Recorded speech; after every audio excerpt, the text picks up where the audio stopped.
Hey, sports fans, Greg Medford from Medford Knife MKT USA and my company here in Phoenix, Arizona, doing the Greg Medford Show, so welcome aboard. I hope you guys, if you're not on iTunes, you know you can find us there. If you're not on Spotify, you know you can find us there. You can find us over on Rumble, and Rumble's where I really do when I have guests on who get talking about the election and all their doubts about the election, we put that stuff on Rumble because they don't take it down. And of course, you can find all of our benign stuff that doesn't get too controversial. You can find that on YouTube. We've got a guest in today. It's been really interesting the last couple of years as we've watched one leg of the American milk stool collapse. We have the populace. We have the people we've rescinded a little bit of our liberty to so that they can be the ruling class. And then we have the people who are supposed to speak truth to power, who have abdicated their responsibility, the press. And since the press are not neutral players, since the press are not arbiters of truth anymore, since they are basically a propaganda arm of one group of our body politic, the behest has fallen on citizen soldiers, just like in 1776. And I'm too old, too fat, too ugly, and too mean, and too smart to go fight for country anymore. But there's still a fight to be had, and it's the truth. And we still have to fight for what's right. And every generation has to earn this republic. We get it given to us, and then we have to earn it. And people forget that. And for those of you who served and were veterans, you have a sense of that maybe, or you got a sense by the time you got out, or you beat yourself on the chest with your fist after you got out and you have that sense of service. But our service doesn't end. And that's my message to everybody over the next couple of years as we talk. Our service doesn't end. It's just the beginning. And when you can't carry an M4 or an M16, you can't kick down doors and shoot bad guys for your country or bring gas to guys who do, then what you have to do is speak truth to power. And yet speak truth to everybody. And what you'll find is it pisses off your in-laws. It upsets your friends. It upsets your friends' wives even more. But you have to do it. And it's worth doing. And you will cull the herd and you will convert people. But you have to keep doing it. Because as I think of Jordan Peterson, and he talks about being agreeable. It does not serve you to be agreeable. It serves us all to be slightly disagreeable and agitating. Because then we have to resolve things and work things out, and we have to think and we have to change and be uncomfortable, and that's okay. So that's part of this whole process. It's a zeitgeist behind the show. I appreciate you guys stopping in wherever you're watching from. And today we have the pleasure of bringing in one of the candidates for the Arizona governorship that's coming up. I believe the primary is in August 2nd, right? August 2nd. So August 2nd of this year, we've got Steve Gaynor. Steve, welcome to the show. Thanks for being here. Thanks, Greg. Love to be here. That's my intro. Yeah. You know, I do a little bit of prep before everybody comes in, and I did some prep and found almost nothing about you. Oh. Which means you're this really good law-abiding citizen. Yeah. I knew you were in the printing business. What was the printing company you ran? B&D Litho. Where was that at? Well, it started out here in Phoenix on the west side. It was, when I bought it, it was a little printing company specializing in business forms. Okay. And that was back in 1988 when I bought it. The company was founded in 1960. Okay. So I started there, and the company grew and grew and grew. Similar to, I think, your story in the knife business. We started out 11th out of 12 forms manufacturers in Phoenix. We ended up first in the whole Southwest, including L.A. and the whole surrounding area. L.A.'s big town, too. L.A.'s a big town. Yeah. And then I bought a plant in Denver, a business forms plant, and then I started a commercial printing plant in Los Angeles. Okay. And I sold the Phoenix and the Denver plants, so I still have a plant in L.A. You still have that going? I do. And you got a team running that? I do, yes. Got family involved with that? My two sons. Okay, two sons. Okay. That's what you do. No, yeah, absolutely. And are you kind of retired now? I wouldn't call it that. Are you semi-retired? Because if you're going to be governor, you got to be semi-retired because it's a full-time job, right? Oh, yes. When you say retired, step away from the business, yes. Yeah. But, I mean, to me, being governor is not being retired. It's being for sure, fully employed. For sure. Yeah. Give us an idea, like, what's the driving force behind you wanting to do this? You know, Bruce Springsteen's got that line. It says, all men want to be rich and rich men want to be king, and the king ain't satisfied till he rules everything. Yeah. What's the drive behind you wanting to be governor? Yeah, you know, somebody said to me not too long ago, there are three things that drive people, or you can categorize people three ways. Some people affiliate, some people want power, and some people want to achieve. Mm-hmm. Most people in politics are power driven. Yeah. That's not me. I'm achievement driven. I see a problem, I see a mess, I'm driven to fix it. And that's how I started out in business. I did turnarounds. I'd go into a company that was a mess, that was failing, and I had to figure out what the problem was and try to fix it. That's what I did for a while. And then when I bought that printing company, I thought it was functioning okay. Turned out not really. So I had a fix there too. And over the years, I bought other printing companies that were a mess, and I fixed them. And it depends on what the situation was, but I'd bring them in to my company, or I'd establish a separate operation. So I see what's going on in our country, and it is such a mess. Everywhere you turn is a problem. And I just know I have the skills. I can't fix every problem, but I know I can attack them. And I feel like if good people don't come forward at this point in our history and work on those problems, we're going to lose it. And we've already started sliding. Yeah. Well, there's definitely always a battle going on. You know, I had a discussion with somebody yesterday, and they were saying, hey, what do you think, Greg? I'm like, I'm just some asshole out in Arizona. What are you talking about? What do I think? And I said, you know, in 1863, 250,000 of us, or 1,000,000 of us, were in various states around the country killing each other by the thousands. Mm-hmm. So, I mean, how bad do you think it is right now? And Yeah. they're like, okay, all right. They're like, all right. Yeah. But that's, you know, I go, well, that's, how far away how far away from that do you think we are? We're pretty far away from that. What we are in the middle of is, for, you know, if dare I say, guys like you and me who have, you and I, who have done enterprises and grown enterprises and built enterprises, is not my first thing either. There's a kind of a meritocracy to the way we think, like what is good works, what is not good, we can get rid of this. Yeah. Yeah. And we see a country that is filled with the opposite of that. Mm-hmm. Instead of meritocracy, it's bureaucracy, right? Right. And, you know, I've got, you know, I mean, I know how to save the country. I know one program I could put together that would change the country for 100 years. And I'm talking to folks that are running for governor, I'm talking to folks that want to be senators, I'm talking to folks that are running for Congress, and I just want to poke around in the closet and kind of see, you know, what are they wanting to bring. What do you see about Arizona that you'd like to come in and specifically do for Arizona? Because at the executive level, of course, we're tackling national issues and state issues, kind of, right? It's an interesting, someone asked me the other day, would you rather be a senator or a governor? I said, governor, absolutely. And they said, why? And I go, well, because you can tackle big issues, and you have a big voice as a governor, especially in a border state with what's going on now, right? Mm-hmm. And then you can also tackle all these community issues in your own state, because you get to tinker around with the civic people, right, from the municipalities. No. So tell us a little bit of, you know, kind of what's making you tick inside. In Arizona, the great thing is that we have such opportunity here. We have such a tradition of freedom and open space, and our economic development is flourishing, but we also have these problems.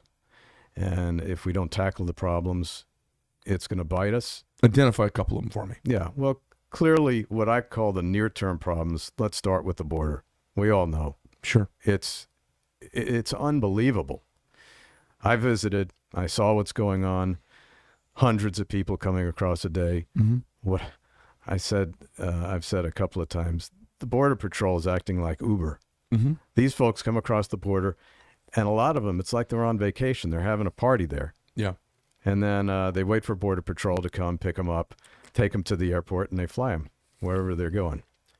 Yeah, the picture that's painted is this mom from Salvador with her 2 kids who are just battling their way across the desert for a new life, being chased by drug lords. Yeah, not quite that Not quite way. the case. You know, the interesting thing is a number of these folks were not the poor Salvadoran. These were middle-class people. I asked them, what are you doing? What did you do in your life before you came here? Oh, I was a draftsman. I was a paralegal. Right. They were actually had some skill or some trade. They just want a better life. Yeah. And I don't blame them for that. Yeah. Because, look, we're a country of immigrants. Yeah. And this place is effing awesome. Absolutely. Yeah, I mean, why not? Right. And the interesting thing was, except for the Coyotes, no Mexicans. They were Venezuelan, South Americans Cuban, moving through. Guatemala. Yeah, but right, even Brazil. Yeah, they just want a better life. Okay, we have a process for that. Yeah. We have laws, just follow them. Yeah. But then you had the other folks. And I'll never forget this. I came upon this group of 12 men, all mid-20s to mid-30s. And judging by the accent, they were Middle Eastern. And they spoke English, accented English. These were not friendly folks. And no women, and you can just tell by the demeanor that these people are not friends. Right. So here we are, transporting these folks, God knows where, in our country. Yeah, we're going to bring them to L.A. or San Diego so we can give them a summons to show up in 6 months. Oh, sure. Yeah, or Westchester County. Like that's going to happen. Yeah. Yeah. So I go behind the wall, and there are all these passports and government IDs discarded behind the wall. So they're not vetting these people because they've ditched their IDs. They're already trying to be subversive. Yeah. Right. Yeah. Right. Well, listen, in some part, think about the clunkiness of getting a passport, thinking about the clunkiness about the VA. And that's the same people who are in charge of, and I don't mean the Customs and Border Patrol. That's the same people processing immigration. Right. And our immigration process is so clunky, slow, bureaucratic, and archaic and ineffective. It's created this pressure to the border, and then CBP, who's supposed to be doing security, they're now doing processing. Yes. And so it's our incompetence, our bureaucratic incompetence processing a thing that has to happen. We actually have to have immigration. Yeah. If you look at our reproduction numbers as a species, Sure. we kind of have to let people here. Yeah, and we need them. And it's part of who we are as a people is to welcome folks, right? Right. So we have to do that. We just do it so badly. We've created an economy for skirting, and they're skirting the rules, and there's no repercussions. Yes, and when you talk about economy, these people are paying $1,000 to $5,000 to the cartels, and they're coming over $1 million at a time. So you don't have to be a genius to do the math. The cartels are making big money, billions of dollars. Right. Yeah, right. It's so ridiculous. My father-in-law, when he was alive, he went to the VA. So the kind of bureaucracy you're talking about there, you see it firsthand. Yeah. You struggle to get the least little problem taken care of, and it's pervasive in our government. This is something guys like, you and I have probably noticed this. I mean, you take 1,000 really good people, and let's say you could clone them. You have two groups, 1,000 here, 1,000 here of really good people. This one run by the government, this one run by a private enterprise.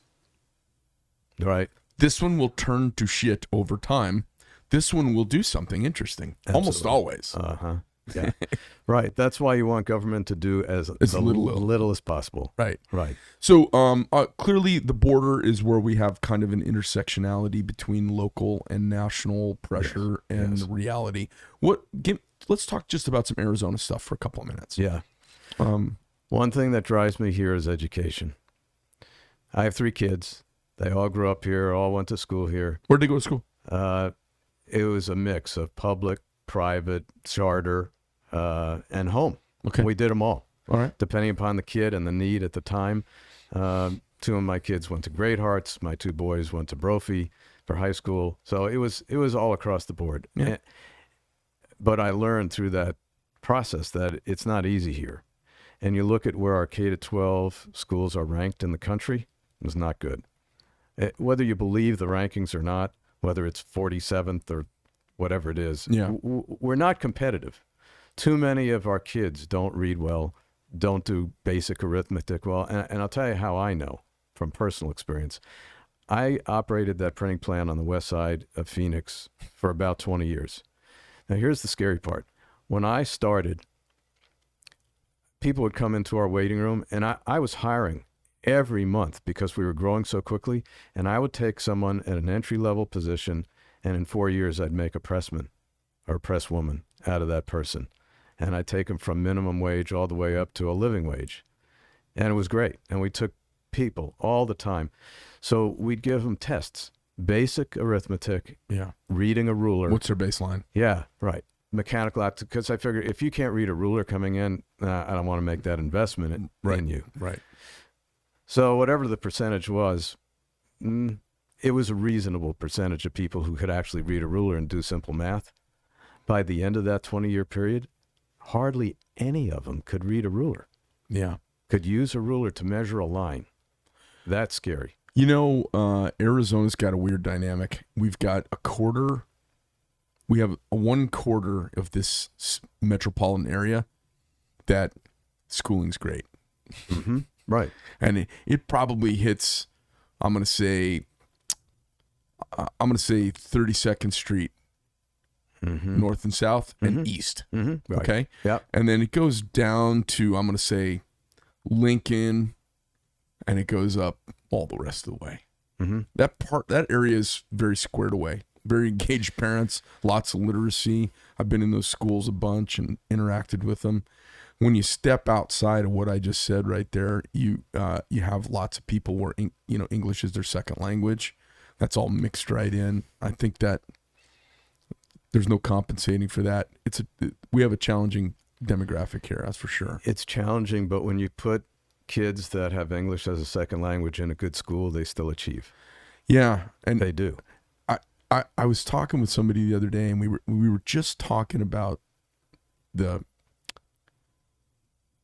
Department of Education and teachers unions, and we were talking about what that's done to teaching over the last 100 years.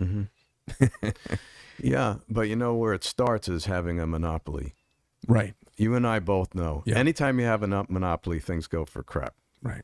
Whether it's banking. Remember when the airline industry used to be regulated and the banks are regulated? You take off the regulations, make them compete. All of a sudden, it's great.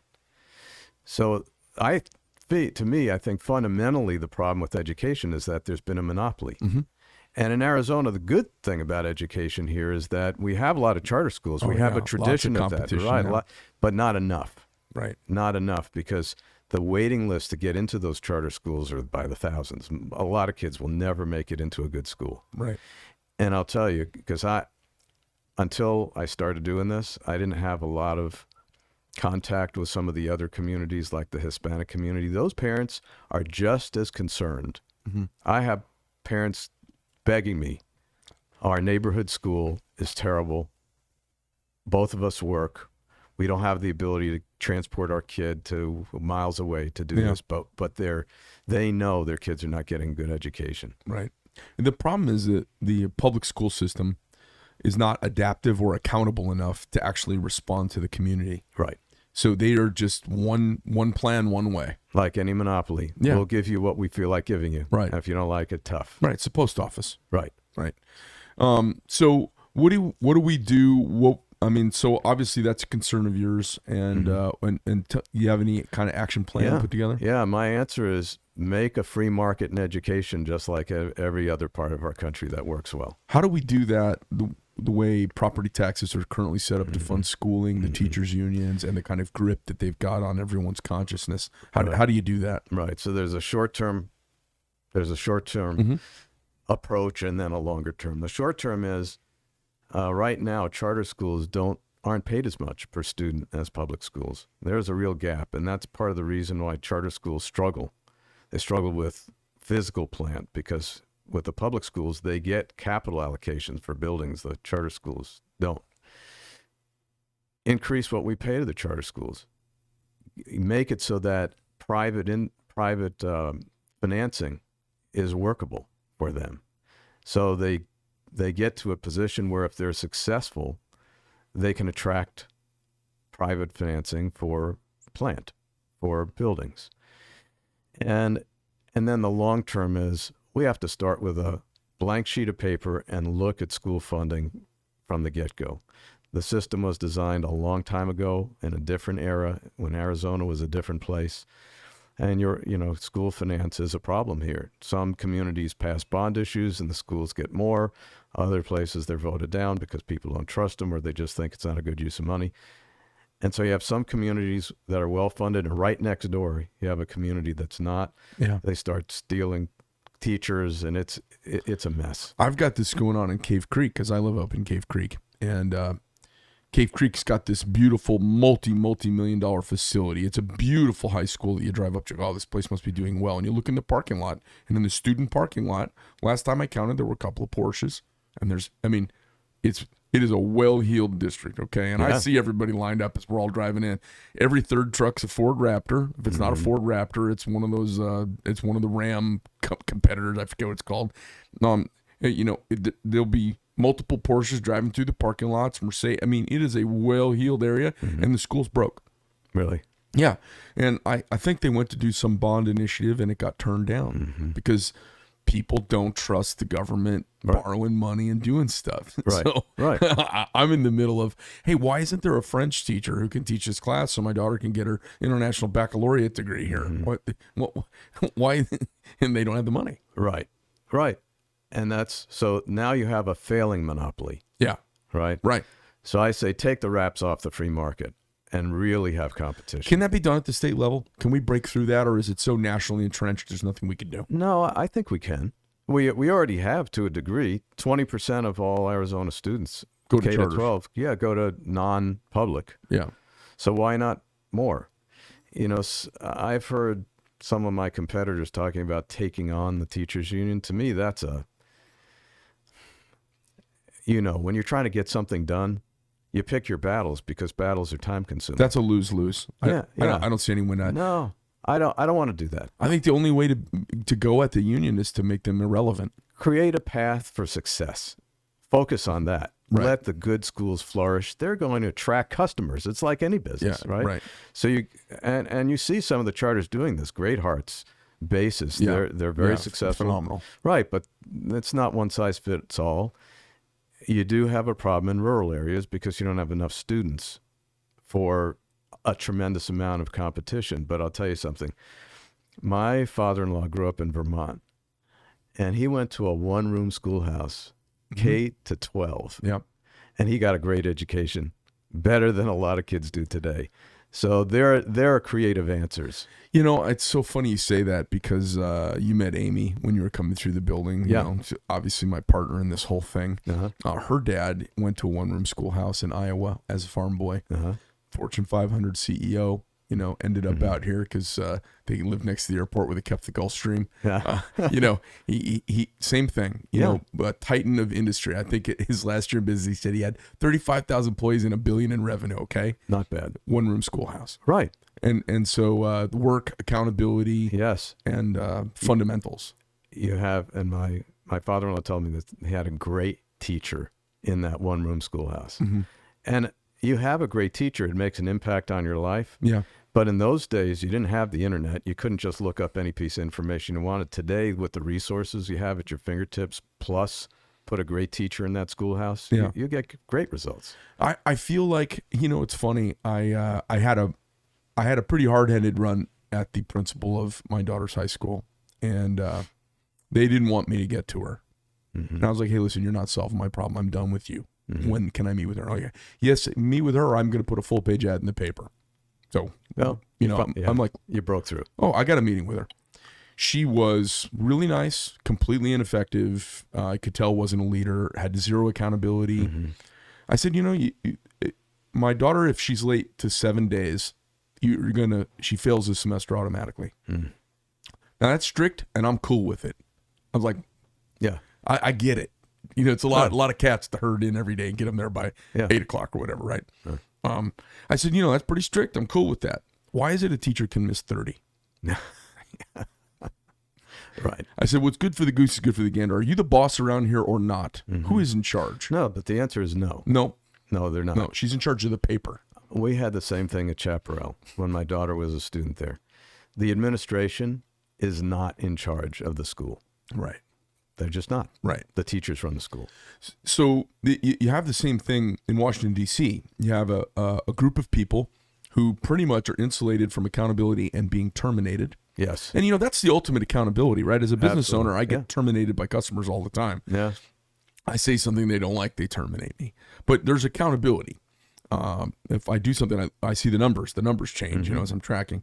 There's no accountability in our culture. I think it's the number one thing that's missing from everything. There's no accountability for the news lying. There's no accountability for politicians stealing. Anybody in this country would go to jail for insider trading, and there are 435 members of Congress who inside trade. I know. And there's no accountability. When is the last time, the last politician I heard go to jail was like Rob Blagojevich out of Chicago, right? Right. There's no accountability. So I think it's probably the most important thing. It's one of the, and what is accountability? It's a component of law and order. And we seem to have abandoned law and order. It's a culture. Oh, we have. I know. Not something you're going to see me abandon, because I've been places where there's real chaos, and we don't want that here. You're a well-spoken, you got a soft voice, easy demeanor about you. You've run successful enterprises, and it's hard to get in there and see what's going on inside of you. I don't know. So let me ask. Go Where'd ahead. you grow up? New York. Where in New York? I was born in the Bronx. I grew up in White Plains. Okay. I grew up in an area that was pretty calm, but I went to schools that were not. So my junior high school was very mixed, on the wrong side of town. It was a tough place. Were you bussed, or is it just because of where you were? Oh, I was bussed. Okay. Oh, yeah. I mean, it was an integration play on of New York? White Plains was actually one of the first places in the country to have forced busing. Right. So you were part of that experiment. Yeah, I suppose. I mean, as a kid at the time, I didn't know any one different. way. Yeah, Right. that was the school I was going to. Along for the ride. It was a great education. It was tough. You had a fight to keep your lunch money. Okay. Yeah. That's a hell of an education. Oh, People it don't is. realize, like, in some ways that might be better than geography. Oh, no, I agree with that. And Because it'll make you a hungry dude, like, how to protect your family. Too. absolutely. And you find out who your friends are. Oh, yeah. Really And how to quickly. read people. Uh-huh. And who's going to fight with you and who's going to back away. I mean, amazingly powerful skills that your typical MBA that grew up in North Scottsdale wouldn't have. That's the first place I started carrying a knife.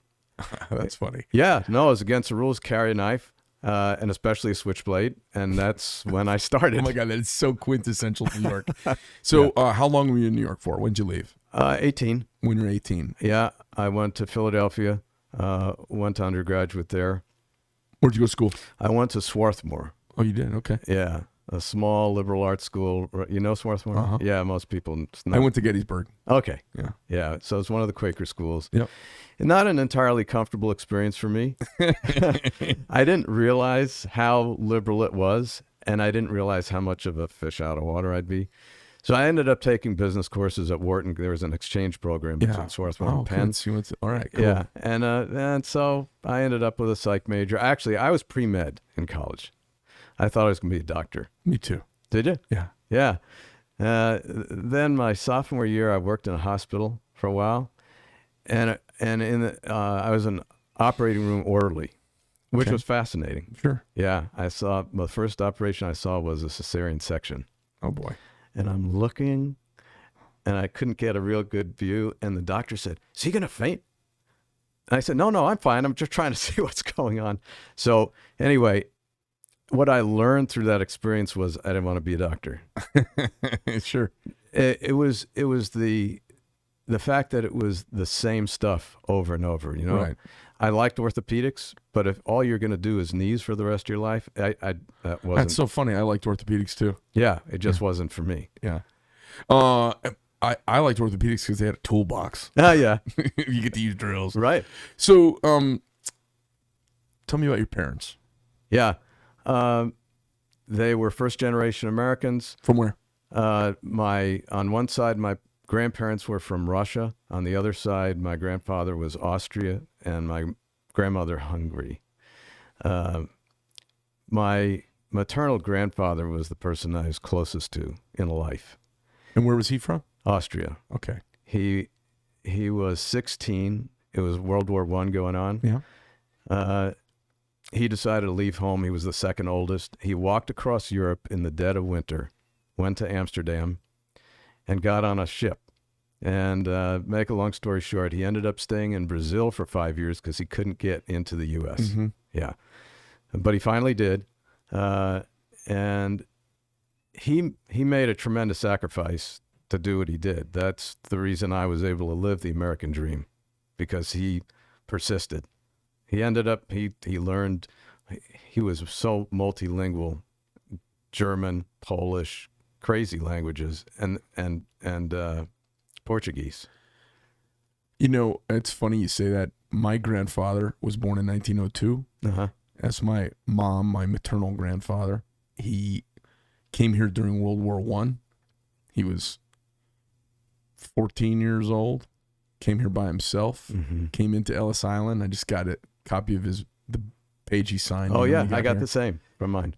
And he came and they were sinking U-boats. He didn't speak English. U-boats were sinking all kinds of stuff going through the Mediterranean. 14 years old, came to the United States by himself, started to peddle fruit and vegetables in Boston, came in through Ellis Island. And if he hadn't done that, I wouldn't be here either. Right. Yeah. Yeah. And you think about, honestly, the audacity and balls and desperation that must have been behind Right. a 14-year-old. And you know, a mom letting your 14-year-old go across. Yep. Right. Crazy. Right. Yeah. And they had courage back then that there's no courage like that. I mean, it's hard to find. You got to look to find courage now. 14-year-olds had courage in 1915, right? Yeah. Well, I started working when I was 13, which, looking back on, is a great experience. Yeah. I mean, just the simple stuff like slinging newspapers and shoveling snow and mowing lawns. But nobody gave me any money. Yeah. There was no allowance. Right. Right. I just needed money, so I went to work. Yeah. And today it's really a bad thing for our society that our kids don't work. Right. It's bad. It's soft. Yeah, it's very soft. So, you were you hard on your kids? I don't know if I'd say hard, but they didn't grow up with a lot. Okay.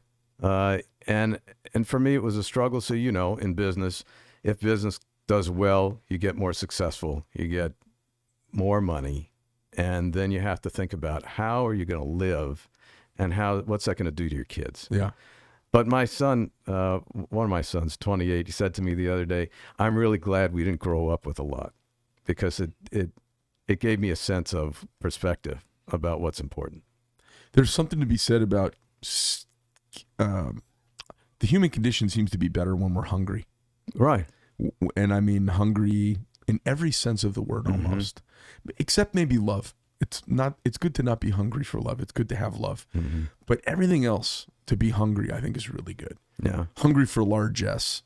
It's funny. I'm at the age and point of my career where I kind of do whatever I want. I get whatever I want. And I was looking back, doing some vintage photo shoots of toys from my youth. And my friends always had the coolest toys. And my parents never blew money on stuff like that. Right. So I always had this kind of minimalism. And it's funny, they have jobs and I have this creative career. Because I had to kind of find a way to entertain myself, and it wasn't going to be with trinkets. Right. So it's interesting to see what's happened. I always felt like I kind of got the short end of the stick. So it makes you hungry to go out and do stuff. And then how do you handle your kids or pass that on with them because my kids growing up a lot differently than I grew up. Yeah. So how do you try to impart that, you know? I was really fortunate. My wife and I are very similar. We grew up the same way. Where's she from? She's from Tucson. She grew up in Tucson. We met at business school. Where'd you go to Wharton for your business school, or where'd you go? Harvard. Went to Harvard? Yeah. All right. Yeah. She went to U of A, and we met there. She didn't want to go out with me, and she didn't want to go out with me. And I finally prevailed. And that was 42 years ago. Oh, nice. Yeah. Nice. But we grew up the same way, without a lot of money. And so when the kids were growing up, they said, I want that toy. Yeah. You want to pay for it? No. Oh, no. Okay. Then you're not getting it. Yeah. So does your wife do anything professionally?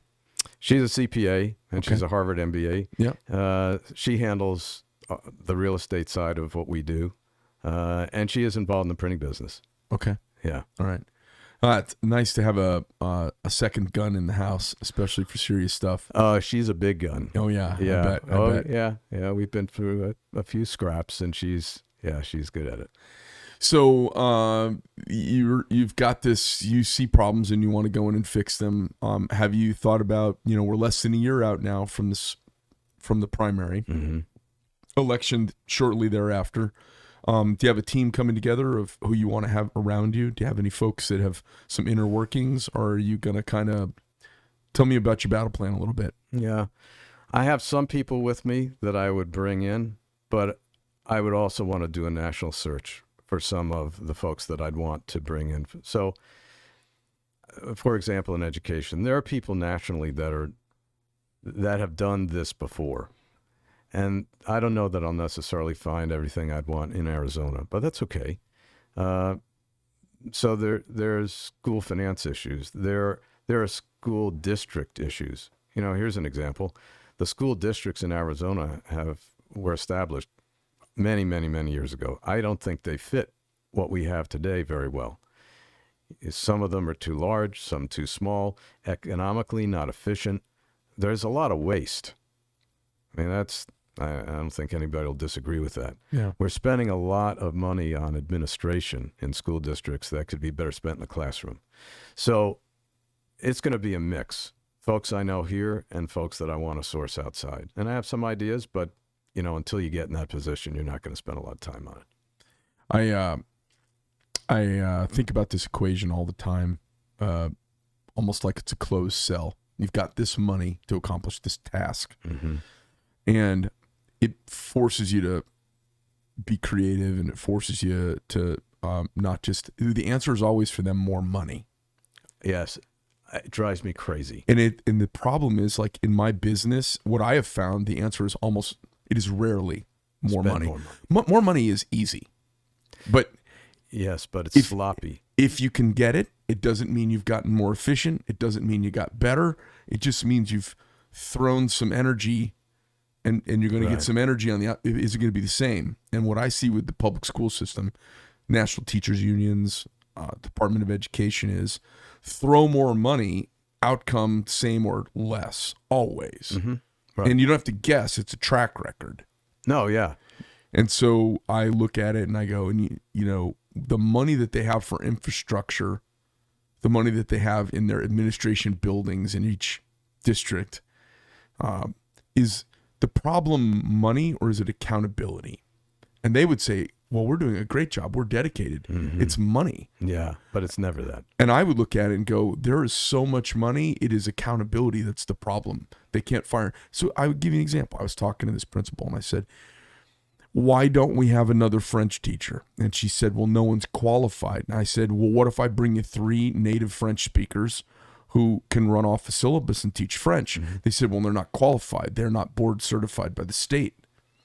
So what they've done is they've created a certification monopoly. Mm-hmm. There's no exceptions.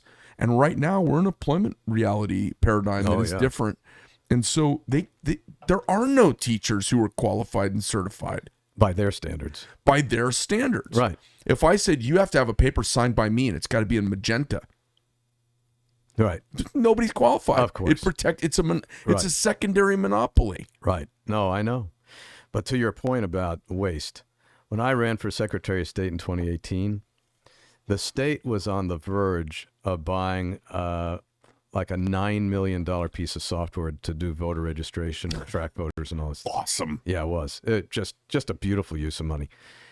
So I said, I found out that Maricopa County and Pima County had their own software. So only the 13 small counties were going to use it. Awesome.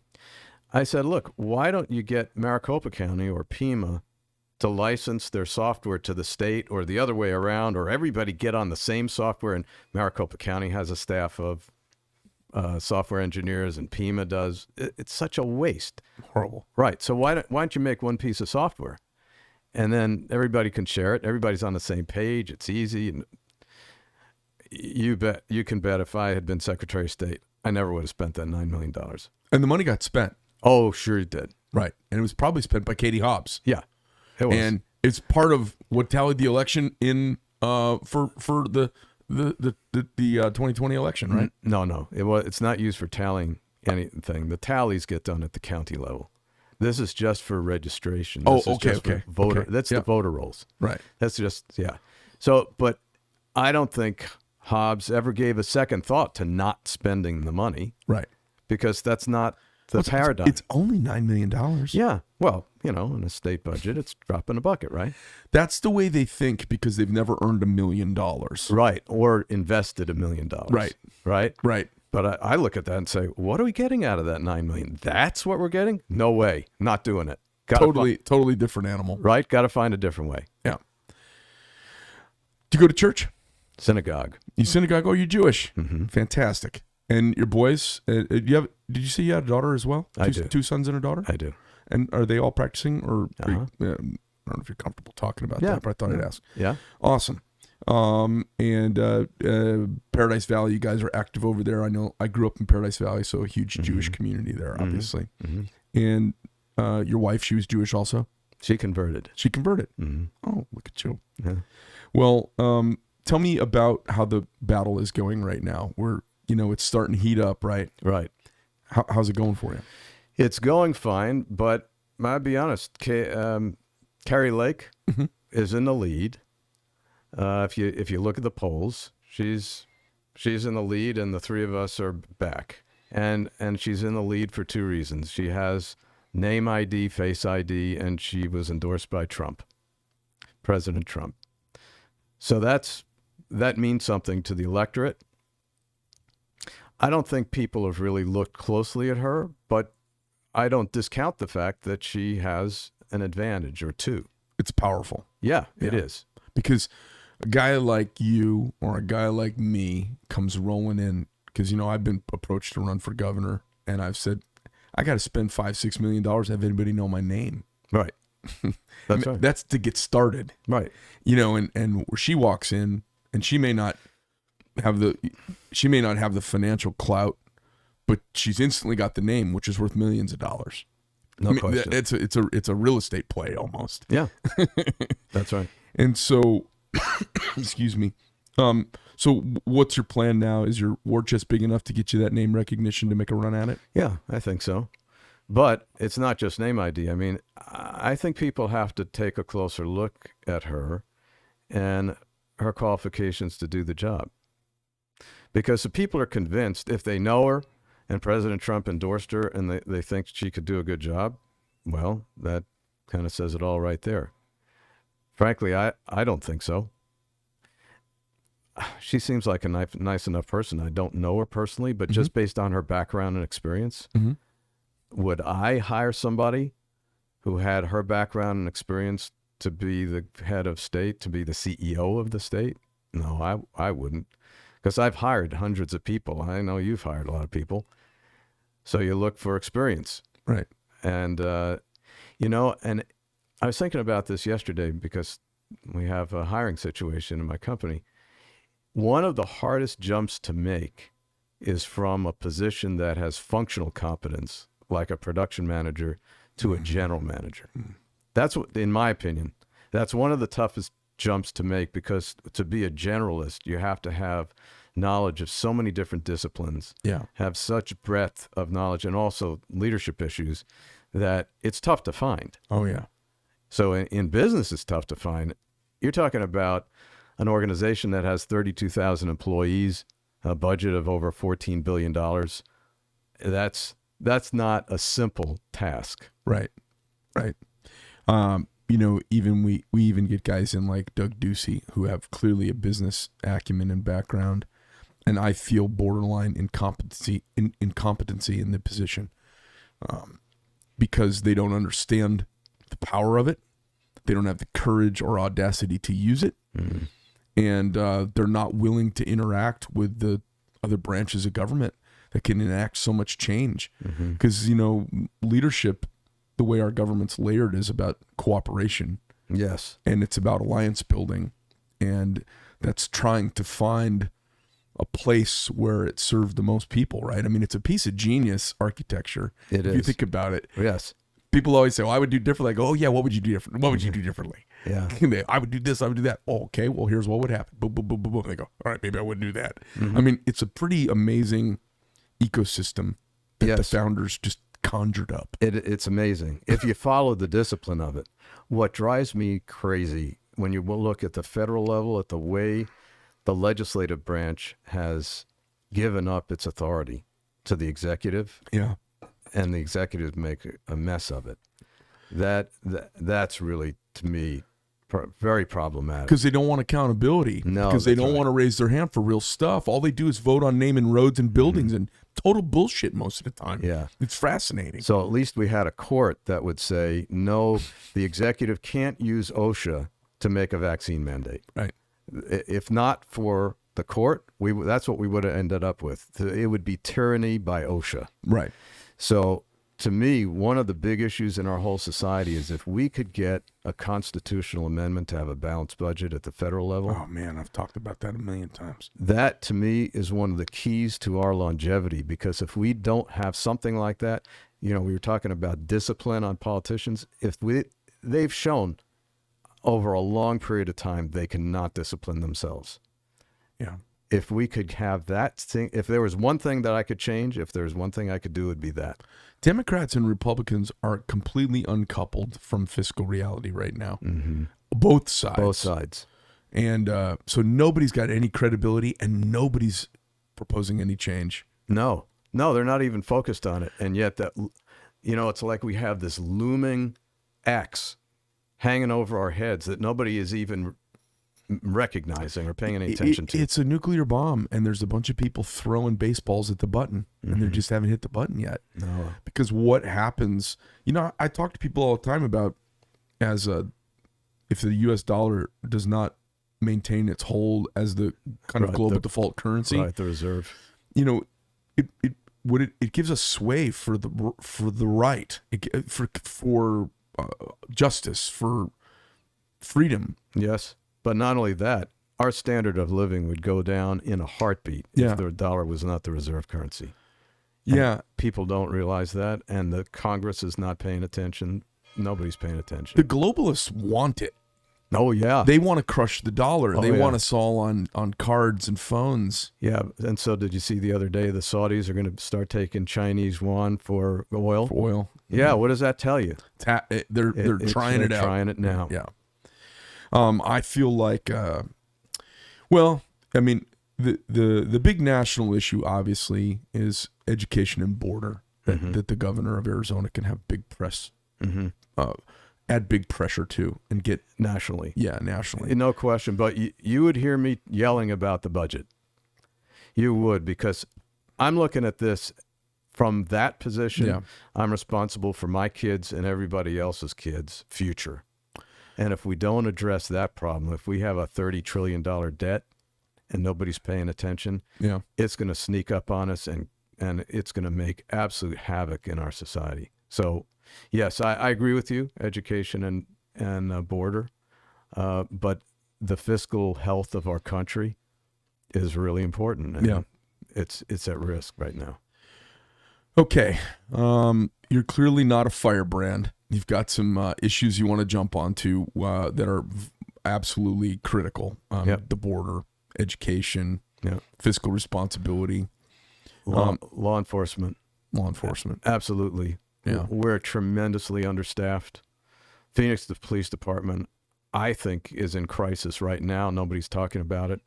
We're so understaffed. If you look at the staffing of the Phoenix Police Department versus the staffing levels of every other major city of our size here, we're way, way under. We always have been, but now it's even worse because we're losing net probably 20 a month. Right. And it's going to become a critical issue, and the city of Phoenix is acting like nothing's going on. No, it's crazy. The gals in charge are nuts. And the problem is, you can't just run an ad and hire 300 people. It's months of training and it's years of experience. And when a force shrinks by 100, it's hard to recover. Yeah, it's hundreds of years of experience. Right. Right.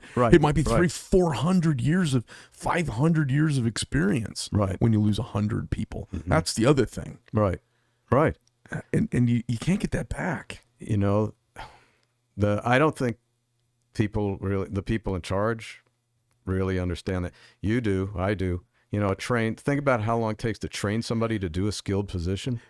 Donald Trump said it right. You know, he said a lot of things crazy, and he said a lot of things that were so inflammatory it annoyed people. It annoyed mommies for sure. But he said the people running are stupid. Mm-hmm. And they've got degrees from the best universities, but they're stupid. They're uncoupled from experiential reality and empiricism. They're uncoupled. It's crazy. That's because they didn't start out mowing lawns and shoveling snow. Right, you right. know, We do have an entitled ruling class, and we used to have a working ruling class. It's very different. That's right. Yeah. Yeah. Well, where can people go to donate to your campaign? It's GaynorForGovernor.com. GAYNORFOR governor.com. GaynorForGovernor.com. Yeah. What's the big push you're going to do to get your recognition out there at this point? We're in it is heating up and it's getting ready for the big race, right? Right, it is. And are you in polls? Are you sitting at number 3 right now? Where are you sitting in polls? The fact is that Salmon and Robeson and myself are all bunched together. Okay. Right. All here. Lake is here. Nobody has really questioned her qualifications to do the job. Right. That's going to happen. And I've been up on TV. I've run a bunch of TV ads on Fox and other places. And so you'll see more of that as time goes on. Okay. Yeah. Mass media is the way to go. And doing shows like yours. Yeah. It helps people get a better understanding of who the candidates are. And I really think you've done a great service by doing this. Thank you. Have you do you do anything on Instagram or any social media stuff? Facebook. Yeah. Okay. Yeah. Do you have a campaign social media director? Yeah, we do. Okay, good. All right. Cool. Well, absolute pleasure meeting you. Same here. I think, didn't you speak at one of Charlie Kirk's things last year? Yeah. When Trump was coming to town? Yeah, I did. Yeah, that's the first time I heard you speak. That was the first time I kind of met you there. I was sitting in the front, and then this time. So pleasure having you in. I hope as we get a little further through the process, things are going to heat up a whole bunch. Mm-hmm. If you've got something you want to grind about or just, it's interesting for me now, having been through a few cycles, to watch how people evolve through the candidacy, the run, and getting close to how people evolve and how their style evolves. Yeah. It's curious to me to find that. Yeah. Observe that. So I'd love to have you come back at some point in the future. Sure. Love to. Well, I hope you had fun coming in, and I appreciate you spending the time sitting down and talking with us. Yeah, no, I did. I'd love seeing your factory. Oh, great. Yeah. What a great operation. Well, listen, we wish you all the best of luck. And Thanks. of course, God bless the country and our state, right? Yes, absolutely. Yeah, thanks for being here. Thank you. All right, sports fans, Greg Medford from the Greg Medford Show here in Phoenix, Arizona. Thanks for stopping in and saying hi. Get out and vote. Unless you're stupid or a Democrat, in which case, find something else to do that day. Maybe go smoke some pot with some of your ding-dong friends.